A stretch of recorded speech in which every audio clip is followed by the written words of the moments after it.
Hello and welcome. I am so excited to have you today on the podcast. You're my very first guest and You're so special. one of my dearest friends in the whole wide world. Like, y'all, I love this girl so much. Y'all don't even understand. But I will love on you at another time because I need the people to understand what you do, how far you've come, how you've healed your hustle, and all of the good things. So, why don't we begin by, talking about how did you go from being a lifestyle blogger to now being a coach and a business coach for entrepreneurs? So I accidentally fell into blogging because if you know me, I'm an aesthetics girly. I love beautiful things. They make me happy. I love looking beautiful, feeling beautiful. I love when other people feel beautiful too. Like, it's like, oh, I like that lipstick. I'm like, girl, you need to get it. It would look so good on you. Like that Hmm. brings me a lot of joy. And so started blogging by accident, went to school for public relations and advertising. One of my professors actually was the one who kind of like put the light bulb in my head of like, you can actually make this a career. Like, this is what you're doing is a big deal. Because I had at the time, I got a magazine feature and he went out and bought the magazine and showed the whole class. I was so Hmm. embarrassed. But he was just like, he made me realize that what I was doing was a big deal because it didn't feel that way. It just felt like I was doing this thing for fun. And Yep. so through that, I was able to build community, build some businesses.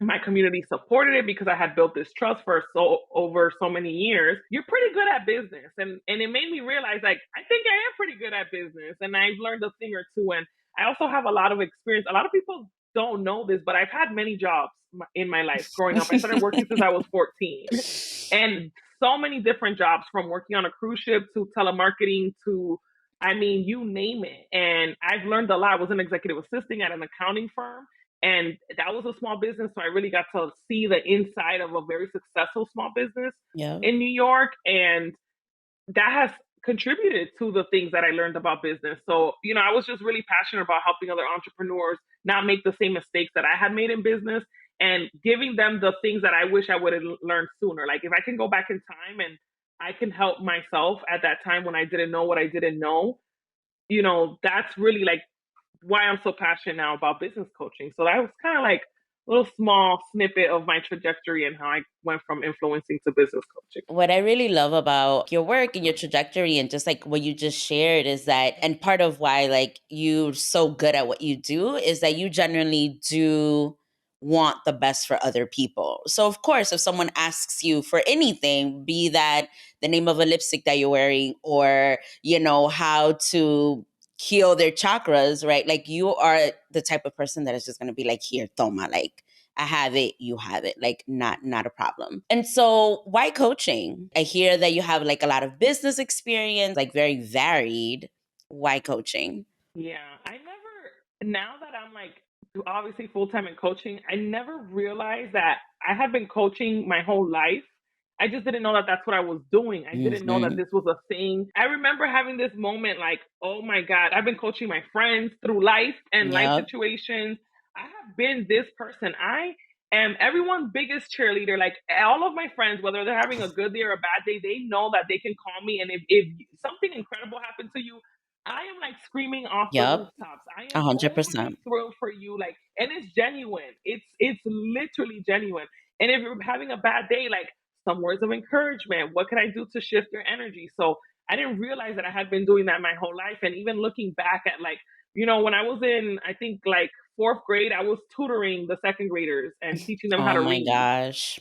Like Wow. in elementary school, just I want to be a tutor. I was a safety patrol at my school. Like I'd always been Wow. involved in whether it was like helping other, peer to peer support. And so it's like, wow, I've been doing this my whole life and I can actually get paid for it and I'm really good at it and I genuinely care and I want to see people win. Wow. Safety patrol?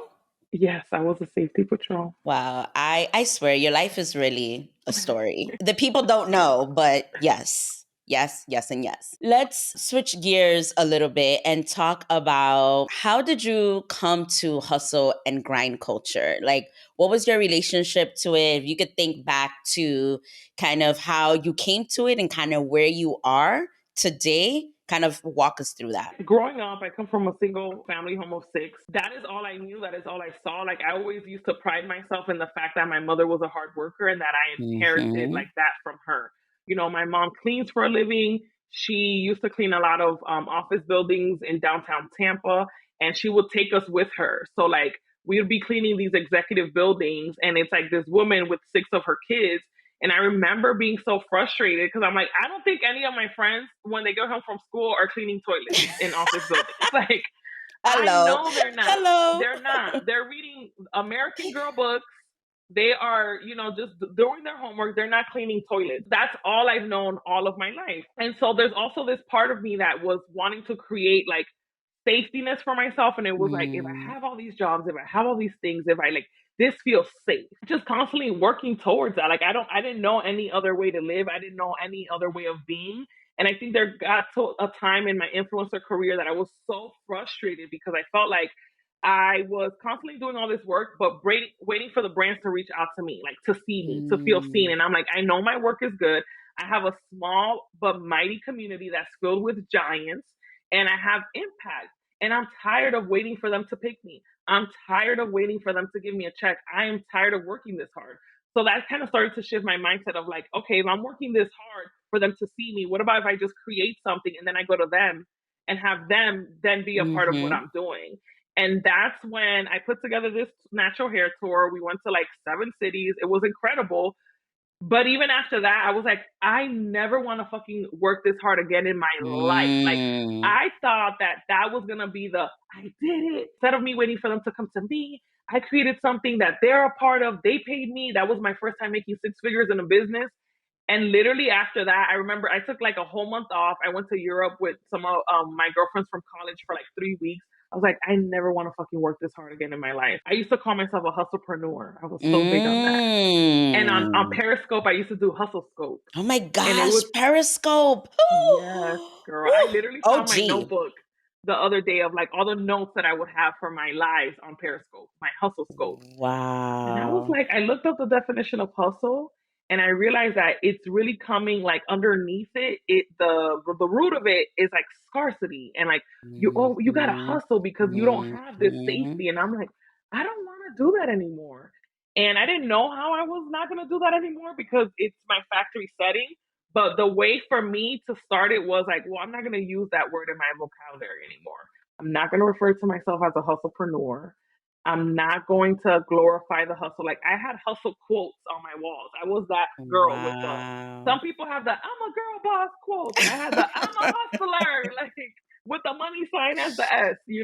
Yeah, Um, and I was just like, I'm not going to associate myself with that word anymore. That was like the yeah. beginning of it, of Yeah, the yeah. crazy journey. I'm curious though, if we take it like even a step further, right? You did this tour, which is like I remember this. This is like I was super fangirling at this time. I was like, oh my God, like she's doing this cool like partnership with IKEA. Like, how does she do this? Right? Like, how does this even happen? I hear that you're saying that like putting that together was just like, wait, I never want to work that hard. But I don't know if it was like that tour or your experiences throughout those 7 cities. Like, what was the trigger point? What was like the catalyst for you to be like, hold up, right? Especially because this is your factory setting, right? Like, this is what's familiar, this is what's comfortable. Like, what was the thing that for you was like, que no, right now we need to end this? I mean, that tour was from March all the way to August. We were going to like a different city like every month.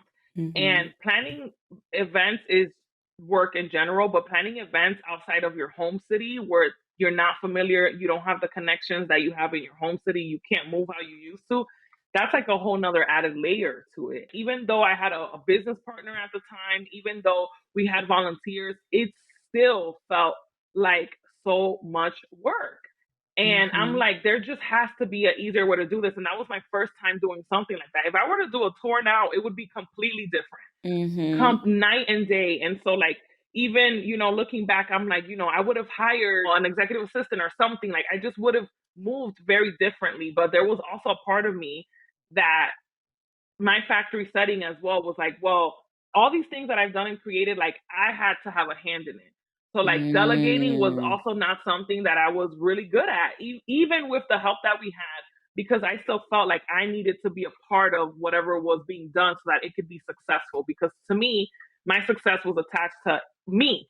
Like I had to do all the things. Mm-hmm. And I still have to oversee you. I still have to make sure that you're doing it. I have a very particular eye. I have a very particular aesthetic.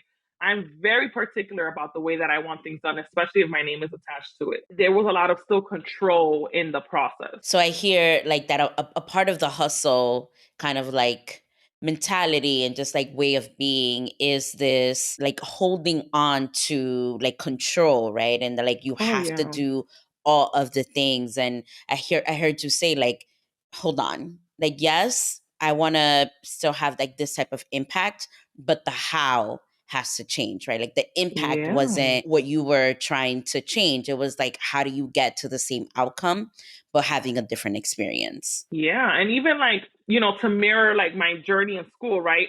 If we had a group project, I was the person that was like, my name is attached to this. And when we present tomorrow, like you didn't do the work, so now I'm doing my work, everybody else's work who didn't show up because my name is attached to it. And I'm Yeah. also giving the presentation because I don't trust you to actually know what you didn't do any of the work. Mm, So you're not mm. going to present. What are you going to present? You don't know what the work was. You didn't do it. So that also translated into my business and doing these things and then not keeping people accountable, me taking on their work, but then not calling them out on the fact that they're not doing what they were supposed to be doing. Oh my God. I find this so fascinating because I'm hearing like your factory setting, right? Like this is what was modeled for you growing up, right? And I think that that's true if, you have marginalized identities, if you come from an immigrant family. Listen, 100%, right? It's just like hard work, hard work, hard work. And it's probably even more than that. I think it's hustle because I do think that there's a difference between like working hard and like hustling. But there's this like what you saw growing up in your family, then, go to school, it translates then to like other areas of your life, right? Like I have to be the one to oversee the project because my name is attached to it, and then having this experience where like you're just like hustling all throughout and you have this experience and you're like, wait, what? No, something here has to change. And I love that you mentioned this piece around control because I think that a lot of times they don't equate the two, right? They Yeah. just think about like hustle is because I'm a high achiever and I want to make X amount of money and I'm where it's like, if we get underneath the hood there, why are you going so hard though? And why do you Mm-hmm. have to oversee all of the things? Why is it so hard for you to delegate? Why is it so hard for you to play nice in the sandbox, right? Or however the saying goes. It kind of gets to this point around like releasing control and like surrendering. And so I'm so curious to hear, right? Like thinking about like your work now around like spirituality and really bringing spirituality to entrepreneurship and conscious entrepreneurship and decolonizing entrepreneurship. How do you go from being this like I'm controlling, and you in Aries too, like hello, I'm controlling all of the things, to actually something that you say often is like your business can be a mirror for you, right? And can be a vehicle for personal transformation. Like you need a lot of surrender for that, right? You need to really let Mm-hmm. go. So like how do you go from A to B? Well, I did not willingly choose that. Like, I did not willingly plan and say, I'm going to surrender now. I got dragged. So, in that first iteration of the lesson, right? Because I have learned this lesson now from so many different angles, and I'm sure I will continue to learn it from so many different angles and viewpoints. So that was the first iteration of the lesson for me, where I did not fully integrate it. Mm. So that lesson showed up again in my next business, which was a hair care brand. And so even though I was now doing the work with I'm starting to shift in the way that I identify with my work, my self worth in my work. I now had a business partner who wasn't on that mindset, right? So it's like, even though now I'm doing the work to start to operate like this, especially when you are in business partnerships, you are in a partnership. And in the same way that romantic friendship, whatever, like you need to be on the same page, even about the way that you view business and your relationship to work and your self worth and all those things. So my business partner at the time was still like on that old mentality that I had of hustle, hustle. So I felt like there was just a lot of resistance because I'm like, I understand that this is the way that you operate. I understand that you're also operating under the terms of like, this is the way that this industry operates in hair care. This is how all hair care founders operate. But as an Aries, as a trailblazer, as a like, do not tell me what to do, number one, Mm, and do not listen. tell me that this can't be done. Like, I will Mm, do it and I will take pictures and videos and show you, like, and I love a challenge. I love mhm, a challenge. I So know for you me, it's do. like, I really wanted to almost like revolutionize the way that we were approaching business in the hair care industry, because I'm like, this doesn't work for where we're headed. This doesn't work for me. And that was like another iteration of the lesson. So it just came to a point of like, do I want to continue in partnership and creating this business with someone that is not in alignment with now these inner values that I have, right? I know how impactful this business was for the community. We were the first hair, Afro Latina hair care brand in mass retail. Like, it was a big, big deal. Mhm. So part of me is like, I feel like I'm gonna let these people down if I walk away from this because it doesn't feel in alignment with my inner value. But also, like, I don't want to be a martyr for my community and now be living this life that feels out of alignment, because I Yes. am really trying to reframe my relationship with work and hustle. And when I look at my life, like how I want to live my life in the next 5 to 10 years, like, this doesn't feel good. And I feel like it's only going to get worse. So this is an opportunity for me to pivot. And that was one of the scariest decisions that I have ever made in my life. Also attached to that is then even my influencer work, right? So it's Mm, like not only the hair care business, even the influencer work, like, I don't want to be at the mercy of brands anymore. Like, I don't want to be constantly on this speak on roller it. coaster of like still waiting for them to reach out to me or me reaching out to them, or like doing all this work and you're getting paid in 60, 90 days. Mm, You're chasing me for a social media post, and but then I'm chasing you for 6 months to get paid for work that I did. Like, that didn't feel good. So it was crazy because it's like I kind of released everything.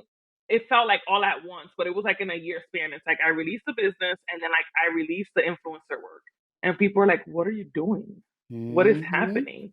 And it's like, this is what surrendering looks like. In my heart, believe that there's a better way to do this for me. It doesn't have to be a better way for other people. It just has to be a better way for me. I don't know what that better way looks like, but I'm so trusting and I'm so exhausted Yes. from like the system that at this point, this surrendering is better. It's better than the day to day of like constantly fighting and like hitting a wall every day. Like, what would you say to someone who is just accustomed to the exhaustion? I've had like a similar trajectory in terms of like really changing the way that I work. But a lot of that kind of the catalyst for that was a breakup, right? That literally it was like my entire world change de la noche a la mañana, right? From like one day to the next. And it wasn't so much like the relationship. It was like my relationship to self, right? Like and so doing that like personal work then obviously translated to everything else because I was like, wait, why am I doing what I'm doing? Right. It Yeah. was that healing, that personal healing that then led me to heal my hustle and think about how I put out my gifts in the world and how I do this work, right? And I think about people that I know still, even people in my family, where it's just like, again, Mm-hmm. going back to this term of like their factory setting is just, I'm Mm-hmm. gonna fucking outwork you. And it's like, well, who the fuck wants to do that? Mm-hmm. That's what I say, right? But they don't see that it's out of their awareness. Right. And so I always find that there's usually like something that like jolts you out, Yeah. and I mean, you always have the option, right? Like either you can take that opportunity and like do the deep healing work, or you cannot. And then you kind of keep going. And so, for those folks who are still just like so accustomed to the exhausting work, the folks who this is just comfortable. This is just kind of like what they Yeah. know. Like, what would you say to them now that you're kind of like on the other side? Honestly speaking, I don't know where my path would be if the pandemic didn't happen, because the Mm, pandemic was also a huge catalyst for the pivot. Because I remember like the first week of the lockdown, it was like, okay, what the fuck is happening? Like, this is my nervous system is like, what do you mean we're not working? And then like 2 to 3 weeks in, I was mm. like, this is so nice. Oh, I felt like I couldn't tell anybody that. I couldn't tell my business partner that. say more about that. I couldn't tell my other entrepreneur friends that. that like I'm so glad I'm getting the best sleep that I've ever gotten. Yes, there's like an added layer of stress because you're like, what is going to happen to the business? I don't know. But at the same time, like, I don't care. Like, everybody's going through this in their own way. And like, it feels good to Mhm. enjoy my home. Like, I finished decorating my apartment that I had been living in for a while already, hanging up picture frames, like making meals for myself, watching Love is Blind. Like, I never had time to watch trash TV, reading books, talking to my friends. Like, it got to a point in my life that my friends would just stop inviting me to friend vacations or to events or to birthdays because it's like, you're always busy, you're always working, and quality time is my love language. And so I would just get the recap of the trips, and that didn't feel good. And I'm like, I have been missing out on life because my life Mm. revolved around my business. This does not feel good. You know what feels Mhm. good? This. Like, my schedule is clear today. That was big for me. And like I said, I feel like I couldn't openly say that to my other entrepreneur friends because they're like, what? No. What is wrong with you? Mm. We're panicking right now. The supply chain. The how are we gonna Mm. do this? Fuck all of this shit. It don't matter. It don't matter. It don't matter. Wow. I like felt that so deeply, right? This idea that you can't even share it with your other entrepreneur friends. Was there like shame there? Like you're doing something wrong because you're not freaking out like everyone else, or because you're not trying to figure out how to still hustle? Was it Yeah, there's like a threat? shame. Shame and Sorry, go like, ahead. you're enjoying this? You're enjoying. And it's like, yes, like people are dying, all of that, absolutely. But like, I feel guilty because I'm finding pleasure in spending time with myself. And it's crazy that the world had to shut down in this way for me to Yeah. delight in my own company and my pleasure for long periods of time. That is crazy. Mm-hmm. Mm-hmm.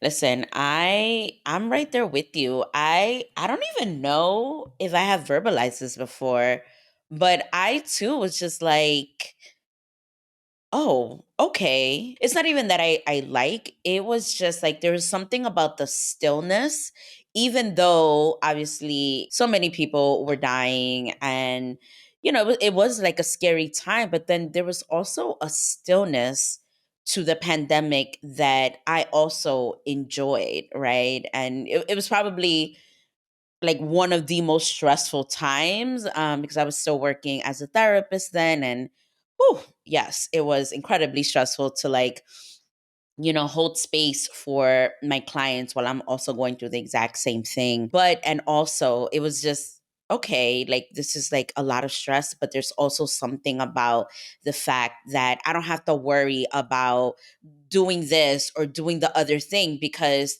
estamos en lo mismo. Like we're doing the same Yeah. thing. Everyone is at home. Everyone is chilling. And yeah, we could connect through social or over the phone or like video or like Zoom or whatever. But yeah, the other thing too that I want to point out here is what you were saying about the moment that you like left that environment, the entrepreneurial hustle, like that environment. Once your nervous system experienced something different, then you were able to like discern what I was doing before didn't work. I didn't like it, and now what I'm doing now kind of does, like, this feels good. And so I'm curious to hear, then kind of like the parallel process of going from New York to Chicago, right? Because New York, Oh, right? Like we're both New Yorkers, super masculine energy, super like hustle, go, go, go. I mean, I love, love, love New York, and also, right? It does something to your nervous system. I know that now that I live in Charlotte, but I'm curious to hear what that was like for you as well, because you left on the heels of the pandemic, right?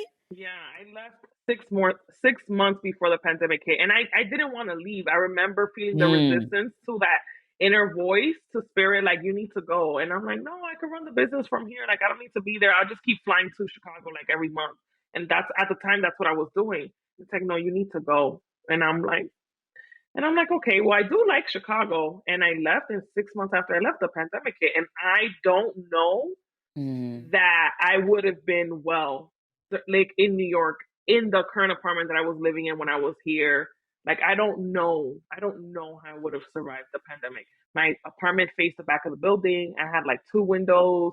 You know what I'm saying? Like when I moved to Chicago, I lived right off of the lake. I was walking my Mhm, dog, in the middle of the mhm, pandemic and just connecting with nature. And yeah, like New York is a breeding ground for hustlers. Like that's all we know. And I'm so grateful for the way that like New York made me, right? And even though like, a lot of people know this, some people don't know this, but I was born here. I moved to Florida at a very early age. So I lived like for what, like over 10 years in Florida. Like I grew up in Florida per se.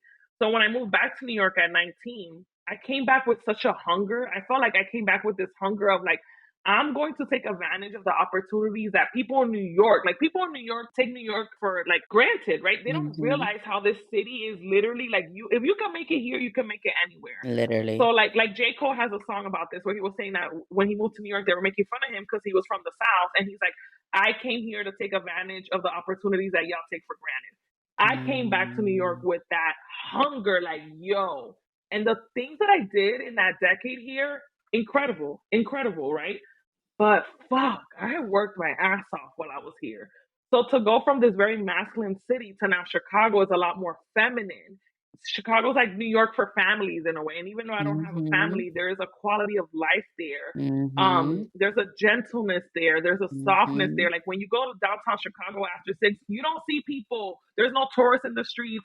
There is no one working in their mhm. office past 6. Like people are going home to their families. Yep. And I didn't realize how much I needed that until I was there. And I didn't Mm, realize how much that changed me and the way that I approach life and business.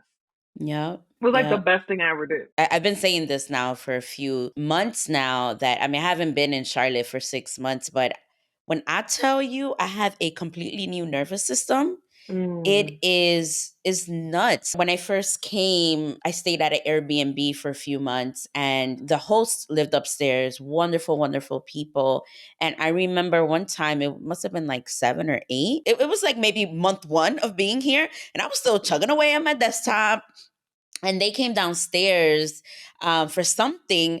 And I remember one of them was like, "You're still working?" And she like caught herself because like I guess she didn't want to like be judgy or whatever, which I know she was not being, but like it really gave me pause because I was like, wait, kind of like what you're saying about like, you mhm. have like a different experience and now it makes you evaluate what you've known Yeah. forever. And I'm like, hold up, like in New York, 7, 8, 9, like, listen, normal.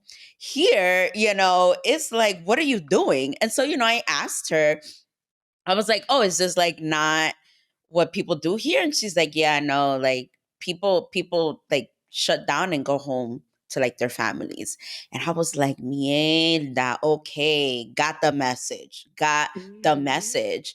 And again, like it's only been like 4 or 5 months, and I don't sit at this desk past 6. Oh no, Oh, honey. We are done. And we could talk about environments and yeah. how important and influential they are to the way that we live and the way that we are, right, like to our being. But I want to go back to what you were saying about obedience. You didn't say that, my Yeah. word, Mhm. but 6 months pre-pandemic, and it sounds like you kind of got this guidance that you had to go to Chicago, right? Yeah. And you Mhm. listened, even though it sounds like you were I was maybe heartbroken. negotiating. Sorry. Like New York, I was heartbroken to leave New Mm. York. Oh, I remember. I remember you were a mess.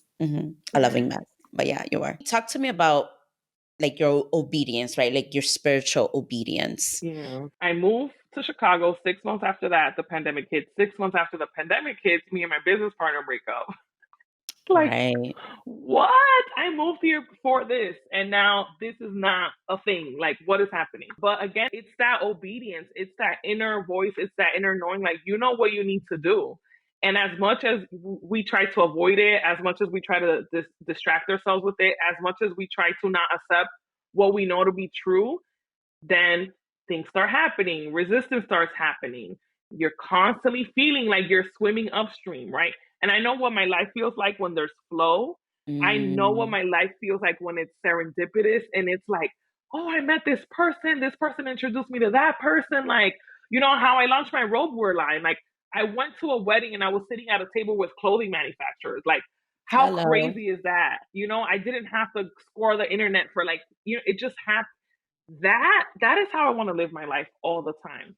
There's a easefulness about it, there's a softness about it, and it's like me really being in my zone of genius. Like I'm such a people person, and it's like all of the greatest opportunities that I've attracted to my life are just from relationships and from me being myself. And Mhm. so I know what it's like when I have to work really hard to make something happen. I have to like, oh, I'm trying to reach this person. If I could just network with them, like I don't want to live like that. And the resistance from not being obedient gets to a point where it's like I cannot not listen. Like the Yep. consequences are far too grand. It's too much. Like I'm losing quality of life. My nervous system is stressed out. I am. It's not worth it. It's not worth it. It sounds like you're alluding to kind of like your spiritual practice, Hmm. right? And I mean, I would love for you to share a little bit more about that, kind of how you've come to it, and like not just in your particular business, but in how you lead other entrepreneurs, because I Yeah. do think, I mean, I know that it is just one is so unique. It's unique and it's so freaking necessary. And so obviously I have my own thoughts about that, but I'm super curious, to hear more. Would like for you to share more about your own spirituality, your own spiritual practice, and how you integrate it in business. Yeah. So when all of this next phase of this lesson showing up again, the pandemic is happening. I had a lot more like I remember that year I had put on my vision board that I wanted to dive deeper into my spirituality. Like, Mm. and I had all these like books, courses, and things that I wanted to do, but I never got around to do them because I was so busy in my Oh business. my gosh. So when the Yes. pandemic happened, again, this feeling of like, my God, all those books that I've been buying, that course that I really wanted to take about like tapping into your intuition, I can take that now. And I started taking the course and it just opened up this whole world for me. It was like this great remembering. That's what I call it as. Like the Mm. pandemic for me was like the great remembering. And I felt like I was almost like I got a body part back that I was missing. Girl. Like I've been navigating life without like my left arm, and like I really need my left arm. Like Yes, I made it you work do. with the right one, but having the left one is like, wow, I can clap. There's so many things that I can do because I have my left arm. And it just brought me down this rabbit hole. And I had been in therapy for 10 years, but the ways that I was starting to connect things and the patterns that I was starting to recognize, and then the way that my spirit guides were showing up and all of that was like, I don't know. Like I was like, I've never experienced this even in the 10 years of therapy that I've done. It was like Mm. connecting the dots in a whole nother way. And I started noticing that as I started healing, then other parts of the business, like I started experiencing more flow in other parts of the business. I started making more money. I remember I didn't do my taxes for like 4 years. And it's like that finally, I remember my therapist telling me, like, so your life looks great on the outside, but like you haven't done your taxes in 4 years. And every year it'd be the same conversation with me and her about my taxes. And she's like, it's like you have a dirty pair of underwear in your closet and nobody knows. Oh my But god, I just love you. And that. that Yes. was killing me inside that I'm like, yes, my dirty underwear hanging on a hanger in my closet. But every time people come to my house, it's like, everything looks so good here. But I know the Oh truth. my And god. so when I started doing my healing work, root chakra work, I finally found my taxes, started making more money. All these things started happening. And I'm like, there's a correct correlation here of Yeah. every time I do these really hard things, every time I dig deeper, my therapy Mhm. lessons, my meditation, me learning how to tap into my intuition, there's a part of my life that gets better and easier. Yep. And specifically because I was so focused on my business at the time, then I started to notice it in my business. So I just became super curious about the chakras. They created a lot of self awareness for me. I love archetypes and studying them. So I'm like, wow, these archetypes are so fascinating. Like, and the themes, like it just became really easy for me to like associate themes. And then when I learned how to read energy and read people, I'm like thinking about the themes and the archetypes. And it was just like this fun game almost. Yep. And in meditation, this idea of business to the chakras, like what does it look like to create self-awareness as a CEO using these archetypes that the chakras are providing you? What does it look like to, because there's no blueprint for the healing work. Everybody's healing work looks different, but what is there a blueprint to create the self-awareness so that then you can find a path, you can find your blueprint? Is there a blueprint for you to navigate business as a person who wants to follow their heart and as a person Mhm. who is heart-centered? Like, is that a thing? Do people do that? Like, Yep. or are people just all about this money? Like, that doesn't feel good either. Mm. And I started to notice, like, I felt like I was living two lives. The one life that was like super spiritual, and I, in my personal life, like, I'm meditating and I'm doing Mm. this and I'm doing that and I'm speaking to all of my friends that are witchy and I'm talking about crystals. But then in my business life, I'm like, oh, I'm a businesswoman and I have a suit on. And it just felt like these two people. And I'm like, could those things coexist? Like, could I Yeah. just not be these two people? Like, could my spiritual self like navigate business in a very heart centered way? Like, is that a thing? So it's like giving myself Yeah. permission to explore that and finding out what that could look like for me. And then being more vocal about it. Like, hey, like, I'm gonna meditate before this meeting. Like, or, oh, you think that's cool too? Like, okay, so I'm not the only one. And I think that just gave me permission to really like come out of the closet. I would say, like, yo, I don't know what the fuck y'all be doing before y'all meetings, but this is what I'm doing. I'm being Yeah. obedient. I got a download for a program in a meditation. And it just like, and then more people are like, I'm very curious about this approach that you have. And that's kind of like how everything came together. It's Wow, just crazy. like I mean, is it? No. I love this courage, right? That like courage and curiosity, which I know you're like a very curious person. I think it's like one of your superpowers. But even with all this experience, right? Like even with all that you've done, everything that you've learned, you were so okay being in the beginner seat, so to speak, right? Being Yeah. curious and like, hold on, I'm noticing, right? Like bringing in your awareness and also being like, wait, like I don't want to compartmentalize anymore. Like WTF? Like I want to be me. I want to show up whole. Let me figure this out. I'm gonna go ahead and talk about it. Like, you know how often people like block their blessings because they're not willing to talk about what they know, what they're experiencing, the downloads, right? Like they're Hmm. afraid of not belonging. And it sounds like you were like, bueno, either you with me or I don't know what to tell you. Right? Which is like, it's like such a special gift. Like I don't know if you know that, but I don't like a lot of folks are not like a lo foque. Let's go ahead. Let's do this thing. And it's definitely one of the things that I like really, really, really admire about you. Did you ever like have the concern of like not belonging?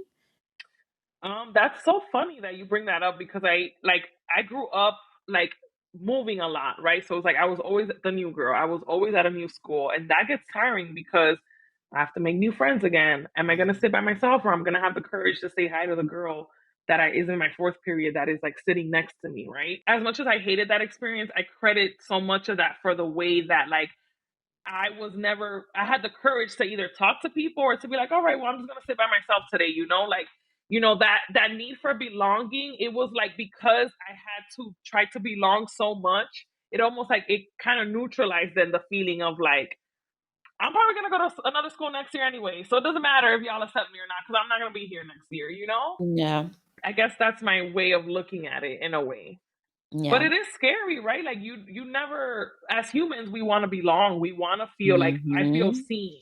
And I think I've done Mm-hmm. so much work on seeing myself that it's like, Mm-hmm. even if you don't think this is cool, even if like, I don't care. This is the coolest thing ever to me. Like, and I'm okay with that. Like, party of one. Like, this is Yeah. super cool to me. And you're gonna catch on.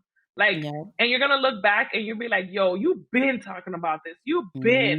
And it's like I'm Mm-hmm. always 10 toes down on what I believe in because I feel like I believe in it so hard that it becomes a thing. And it's like, and then I look at Facts. people crazy, like, oh no, you crazy because you're not on this wave. Facts. And then it Facts. just becomes a thing because I believe in it so much. Yep.